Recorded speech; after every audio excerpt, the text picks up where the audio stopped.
Assalamualaikum warahmatullahi wabarakatuh.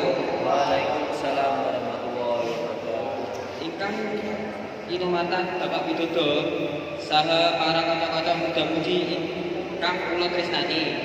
Pisan sumangga kita sedaya ngaturkan puji syukur dumateng Gusti Allah Subhanahu wa taala. Awit kita tasih kaparingan kesempatan kapal wonten ing bulan suci Ramadan kanthi wonten sehat walafiat. Para kanca ingkang kula tresnani, bulan siang punika prayogi dados sarana kangge nglatih kesabaran lan kedisiplinan. Nanging ing kasuyanipun tasih wonten tumindak ingkang asring ketindakan para remaja. Ingipun nalika wulan Ramadan inggih punika mokel. Mokel punika tegesipun batalken puasa kanthi sengaja sedherengipun dumugi wekdal maghrib.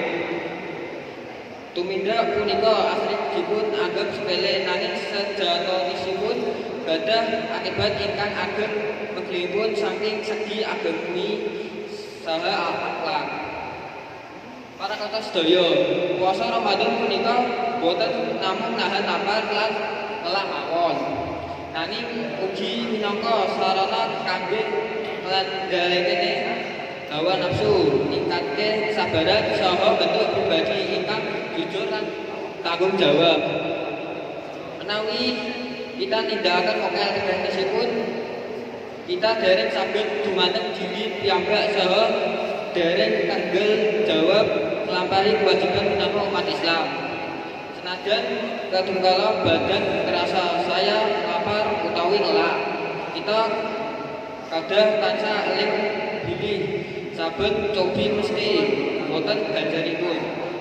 Gusti Allah paring pahala ingkang ageng tumrap tiyang ingkang sabar saha istiqomah nglampahi ibadah puasa. Mekaten seseorang saking kula mugi saged dados panglipun saha piwulang tumarap kita sedaya. Wassalamualaikum warahmatullahi wabarakatuh.